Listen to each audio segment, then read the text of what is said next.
നമസ്കാരം. എക്സൽ കോളേജിൻ്റെ ഓൺലൈൻ ക്ലാസ്സിലേക്ക് സ്വാഗതം. നമുക്കിത് പഠിക്കാനുള്ളത് ദ പിസ്റ്റൽ മെഗാസ്പൊറാഞ്ചിയം എംബ്രിയോസ. നമ്മൾ കഴിഞ്ഞ ക്ലാസ്സിൽ പഠിച്ചത് മെയിൽ റീപ്രൊഡക്റ്റീവ് പാർട്ടായിരുന്നു. നമുക്ക് ഫീമെയിൽ റീപ്രൊഡക്റ്റീവ് പാർട്ടാണ് പഠിക്കേണ്ടത്. ശ്രദ്ധിച്ചോളുക. Gynoecium represents the female reproductive part of a flower. Okay, ഒരു പൂവിൻ്റെ ഫീമെയിൽ റീപ്രൊഡക്റ്റീവ് പാർട്ട് എന്ന് പറയുന്നത് ഗൈനീഷ്യമാണ്. ഓക്കെ, പ്രധാനമായിട്ടും ഒരു പിസ്റ്റിലിൻ്റെ പാർട്സ് ആണ് ഞാനിവിടെ തന്നിരിക്കുന്നത്. അപ്പോൾ ഗൈനീഷ്യം എന്ന് പറയുമ്പോൾ അതിനകത്ത് ഒരു പിസ്റ്റിൽ മാത്രമേ ഉള്ളെങ്കിൽ അതിനെ നമുക്ക് മോണോകാർപ്പിലറി എന്ന് പറയാം. എന്നാൽ ഒന്നിലധികം പിസ്റ്റിലുകൾ ഉള്ള ഗൈനീഷ്യമാണ് എങ്കിൽ അതിനെ മൾട്ടി കാർപ്പിലറി എന്ന് പറയാം. പിസ്റ്റിൽ എന്ന് പറയുമ്പോൾ അതിനകത്ത് പ്രധാനമായിട്ടും 3 ഭാഗങ്ങളാണുള്ളത്: സ്റ്റിഗ്മ, സ്റ്റൈൽ, ഓവറി. ഓക്കെ, പറയുന്ന ഭാഗമാണ് സ്റ്റിഗ്മ.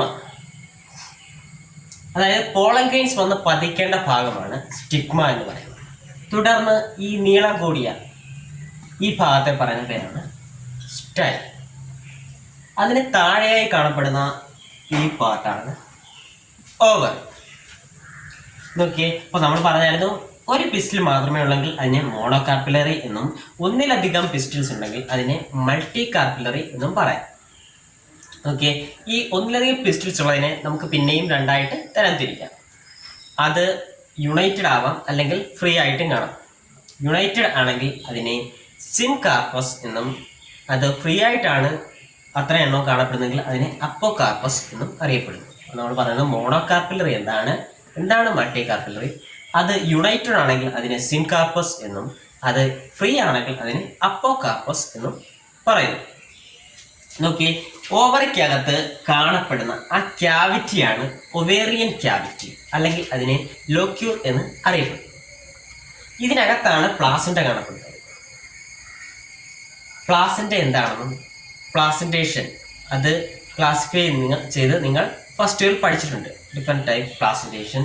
ഓക്കെ, ദെൻ ഈ പ്ലാസന്റ നോക്കിയേ, ഇതിനകത്തുള്ള ക്യാവിറ്റിയാണ് ഒവേറിയൻ ക്യാവിറ്റി. ഈ ക്യാവിറ്റിക്കകത്താണ് പ്ലാസന്റ. ഈ പ്ലാസന്റയ്ക്കകത്താണ് മെഗാസ്പൊറാഞ്ചിയ അല്ലെങ്കിൽ ഒബ്യൂൾസ് ഡെവലപ്പ് ചെയ്യുന്നത്. ഇതിപ്പം ഒരു ഒബ്യൂൾ ആവാം, അല്ലെങ്കിൽ ഒന്നിൽ കൂടുതൽ ഒബ്യൂൾസ് ആവാം. ഇപ്പം ഒരു ഒബ്യൂൾ മാത്രം കാണപ്പെടുന്നതാണ് നമ്മുടെ നെല്ല്, ഗോതമ്പ് മുതലായവയൊക്കെ. എന്നാൽ ഒന്നിലധികം ഒബ്യൂൾസ് അല്ലെങ്കിൽ മെഗാസ്പൊറാഞ്ചിയ ഉള്ളവയാണ് നമ്മുടെ പപ്പായ തുടങ്ങിയവയൊക്കെ. ഇപ്പം പപ്പായൊക്കെ നോക്കിക്കറിയാം, അതിനകത്ത് ഒരുപാട് സീഡ്സ് ആണുള്ളത്. എന്നാൽ നെല്ല്, മാങ്ങ ഇതിനകത്തൊക്കെ എങ്ങനെയാണ്? ഒറ്റ സീഡേ ഉള്ളൂ. ഇതെങ്ങനെയാണോ? അല്ല, പപ്പായക്കകത്തൊക്കെ ഒന്നിലധികം സീഡ്സ് ഉണ്ട്. അത് നമ്മൾ പറഞ്ഞ കാര്യം ഒന്നുകൂടെ നോക്കുക. എന്താണ് ഗൈനീഷ്യം എന്ന് പറയുമ്പോൾ കാർപ്പൽ സ്റ്റേറിനാണ്, അല്ലെങ്കിൽ പിസ്റ്റിൽ. ഇപ്പോൾ ഒരു പിസ്റ്റിൽ മാത്രമേ ഉള്ളെങ്കിൽ അതിന് മോണോകാർപ്പിലറി, പിന്നെ ഒന്നിലധികം ഉണ്ടെങ്കിൽ മൾട്ടി കാർപ്പിലറി. അത് യുണൈറ്റഡ് ആണെങ്കിൽ സിൻകാർപ്പസ് എന്നും, ഫ്രീ ആയിട്ടാണെങ്കിൽ അപ്പോകാർപ്പസ് എന്നും പറയുന്നു.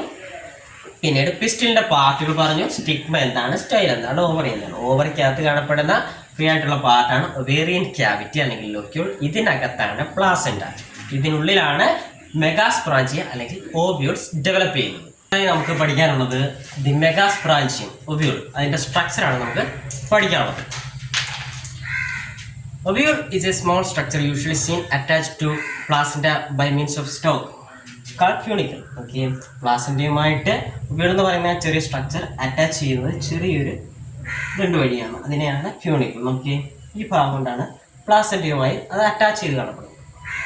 ഓക്കെ, തുടർന്ന് the body of ovule attaches with or fuses with funicle at a region called hilum. Okay, ഇതിൻ്റെ ഒവ്യൂളിൻ്റെ ബോഡി എന്ന് പറയുന്നത് ഫ്യൂണിക്കിളുമായി ഫ്യൂസ് ചെയ്യുന്നതാണ്, ചേരുന്ന ഭാഗം. ഈ ഭാഗത്ത് വെച്ചാണ് ഫ്യൂണിക്കിളുമായിട്ട് ഈ ഒവ്യൂളിൻ്റെ ബോഡി ചേരുന്നത്. ആ പോർഷനെ പറയുന്ന പേരാണ് ഹൈലം.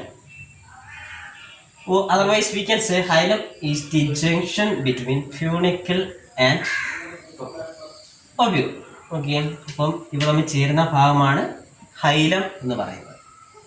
ദെൻ അതിന് ശേഷം നോക്കിയേ, ഒവ്യൂളിനെ പൊതിഞ്ഞ് ഇൻറ്റഗുമെന്റ്സ് കാണും. അത് ഒന്നോ അതിലധികമോ കാണും. കാരണം ഇവിടെ തന്നെ ഞാൻ 2 ഇൻറ്റഗുമെന്റ്സ് വരച്ചിട്ടുണ്ട്, ഔട്ടറും ഇന്നറും. നോക്കിയേ, 2 ഇൻറ്റഗുമെന്റ്സ്. അതിനെ പൊതിഞ്ഞ് സംരക്ഷിച്ച് കാണപ്പെടുന്ന പ്രൊട്ടക്റ്റീവ് ലെയേഴ്സാണ് ഇന്റഗുമെന്റ്സ് എന്ന് പറയുന്നത്. ഇന്റഗുമെന്റ്സ് ഒവ്യൂളിനെ പൊതിഞ്ഞ് കാണപ്പെടുന്നു. എല്ലാ ഭാഗത്തും പൊതിയുന്നില്ല, ഒരു ഭാഗം ഒഴിച്ച്. ആ ഭാഗമാണ് മൈക്രോപൈല. ഈ എന്താണ് മൈക്രോപൈലാർ. ഇതിനെ മൈക്രോപൈലാർ പോൾ എന്ന് പറയും. ഈ എന്താണ് ഈ ഓപ്പണിംഗ് ആണ് മൈക്രോപൈല. ഓക്കെ, അന്നേരം ഇന്റഗുമെന്റ്സ് മൊത്തത്തിൽ ഒരു ഭാഗം ഒഴിച്ച് ബാക്കി മൊത്തത്തിൽ ഒവ്യൂളിനെ പൊതിയുന്നുണ്ട്. അന്നേരം പൊതിയാത്ത ഭാഗമാണ് മൈക്രോപൈല. അന്നേരം ഈ റീജിയനാണ് മൈക്രോപൈലാർ എൻഡ്. ഇതിന്റെ ഓപ്പോസിറ്റ് റീജിയൻ ഓക്കെ, ഇതിനെ പറയുന്നതാണ് ചലാസൽ പോൾ. അപ്പോൾ മൈക്രോപൈലിന്റെ ഓപ്പോസിറ്റ് ആണ് ചലാസൽ പോൾ എന്ന് പറയുന്നത്. ഓക്കെ, ഇന്റഗുമെന്റ്സ് കൊണ്ട് പൊതിഞ്ഞ് അതിനകത്ത് കാണപ്പെടുന്ന ഓക്കെ ഇതെല്ലാം സെൽസ് ആണ്. ഈ കാണപ്പെടുന്ന എല്ലാം ഒരു കൂട്ടം സെൽസ് ആണ്. അതിനെ പറയുന്നതാണ് ന്യൂസെല്ലസ്. ഓക്കെ, ഈ കാണപ്പെടുന്ന എല്ലാം സെൽസ് ആണ്. ഇന്റഗുമെന്റ്സ് ഇത് രണ്ടുമാണ് ഇന്റഗുമെന്റ്സ്. അതിനകത്ത് കാണപ്പെടുന്നത് ന്യൂസെല്ലസ് ആണ്. Mass of cells. ഓക്കെ, ഒരു കൂട്ടം സെൽസ് ചേർന്നെയാണ് ന്യൂസെല്ലസ് എന്ന് പറയുന്നത്. ഇതിനകത്താണ് എംബ്രിയോസാക് അഥവാ ഫീമെയിൽ ഗ്യാമിറ്റോഫൈറ്റ് കാണപ്പെടുന്നത്. അപ്പൊ എന്തിനാണ് ന്യൂസെല്ലസ് എന്ന് വെച്ച് കഴിഞ്ഞാൽ these cells are reserve food materials. അപ്പം നോക്കിയേ, ഈ ന്യൂസെല്ലസ് എന്ന് പറയുന്ന സെൽസിനകത്തെല്ലാം സംഭരിച്ചു വെച്ചിരിക്കുന്ന സമൃദ്ധ ആഹാരമാണ്. അതായത് സംഭരിച്ചു വെച്ചിരിക്കുന്ന ആഹാരമാണ് എവിടെയുള്ളത്? ന്യൂസെല്ലസിനകത്ത്. അതായത് എംബ്രിയോസാക്കിന്റെ ഡെവലപ്മെന്റിന് വേണ്ടി സംഭരിച്ചു വെച്ചിരിക്കുകയാണ് ന്യൂസെല്ലസിന്. അപ്പോൾ ഇതിന്റെ സ്ട്രക്ചർ ഒന്ന് മനസ്സിലാക്കുക.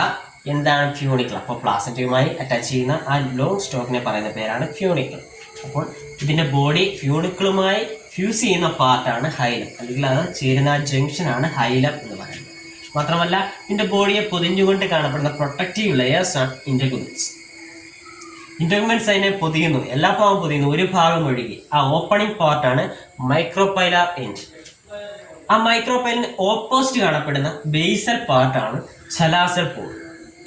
മൈക്രോപൈലിന് ഓപ്പോസിറ്റ് കാണുന്ന ബേസൽ പാർട്ടാണ് ചലാസ.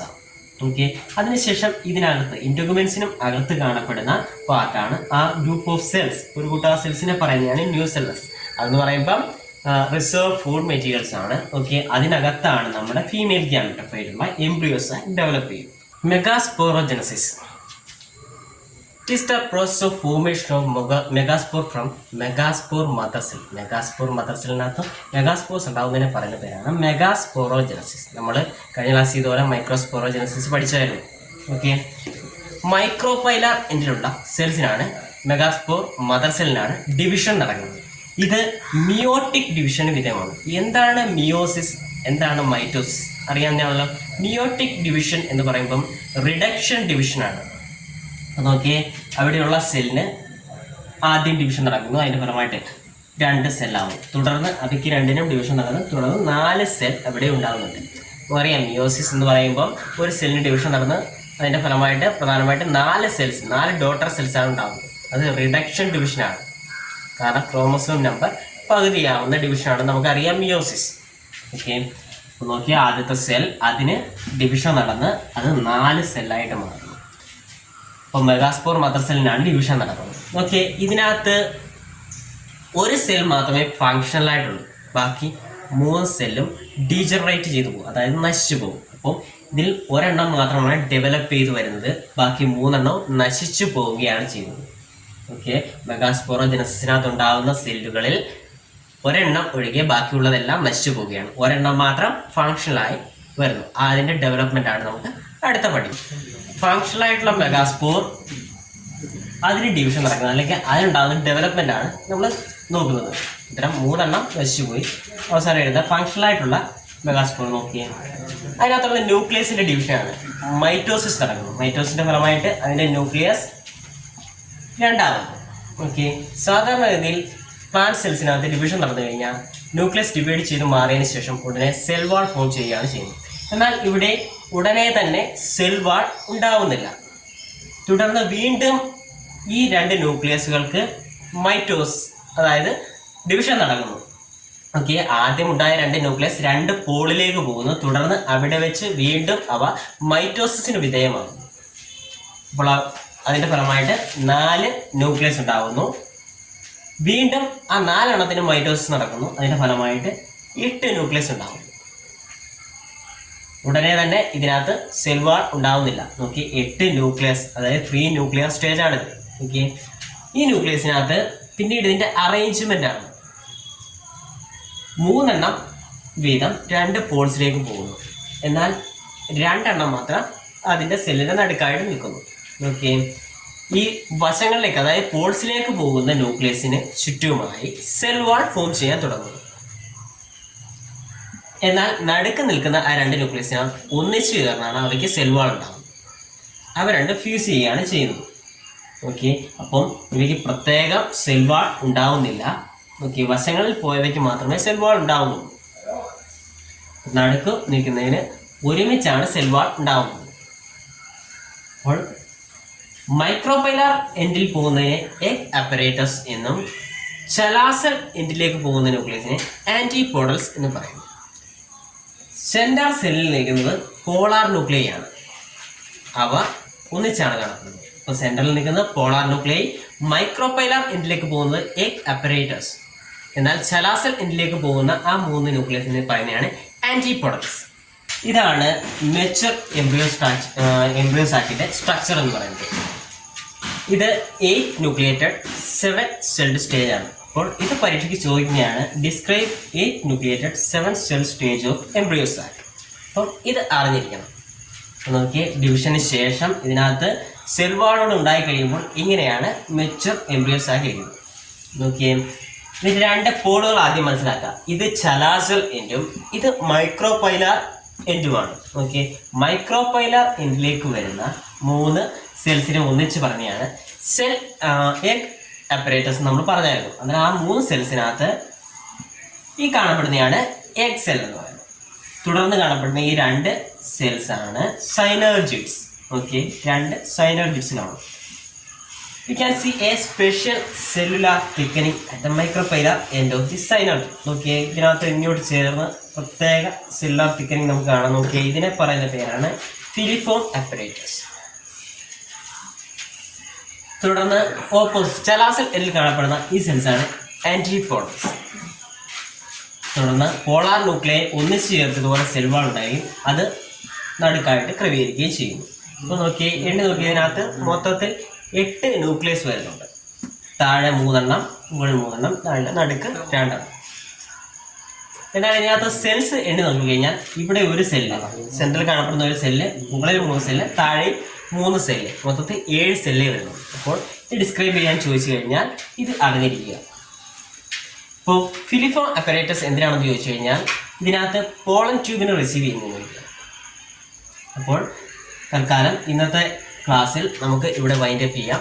എംബ്രിയോ സാക്കിൻ്റെ സ്ട്രക്ചർ വരെ എല്ലാവരും പഠിച്ചു വയ്ക്കുക.